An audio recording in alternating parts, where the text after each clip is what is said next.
تھر Parker یعنی سندھ کا ضلع تھر پارکر یہ بہت خوبصورت علاقہ ہے جس کا صدر مقام اور بڑا شہر مٹھی شہر ہے۔ مٹھی میں ہندو آبادی 70% ہے، جبکہ دوسرا بڑا شہر عمرکوٹ ہے جس کی آبادی 80% ہندوؤں پر مشتمل ہے۔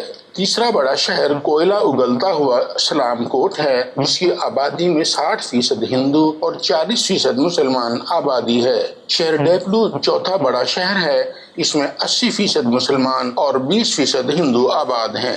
پانچواں شہر چھاچرو ہے، یہاں بھی سلام کوٹ کی طرح 60% ہندو اور 40% مسلمان آباد ہیں۔ چھٹا شہر کونٹیو ہے جو پورے تھر پارکر کی بڑی منڈی ہے، یہاں ہندو آبادی 95% اور مسلمان صرف 5% ہیں۔ یہاں پر بہت سے ہندوؤں کے نام مسلمانوں کے ناموں پر رکھے جاتے ہیں، جیسے راہیل، نعمان، شاکر، جابر، عمر اور عثمان وغیرہ۔ کونٹیو یا کانڈیو کے بعد نگر پارکر ہے جہاں مسلمانوں کی آبادی 50% اور ہندوؤں کی آبادی بھی 50% ہے۔ یہ ایک تاریخی شہر ہے جس کی تاریخ 2000 سال سے بھی زیادہ پرانی ہے۔ یہ شہر جین مت تہذیب کا گہوارہ رہا ہے، یہاں 2000 سال پرانے مندر بھی اب تک موجود ہیں۔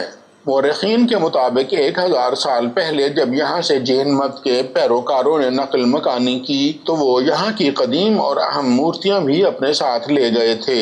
اب یہاں پر اس مذہب کا کوئی پیروکار موجود نہیں ہے۔ پرانے مندروں، بوڈے سر کی مسجد اور بوڈے سر کے تالاب نے نگر پارکر شہر کو کافی اہمیت کا حامل بنا دیا ہے۔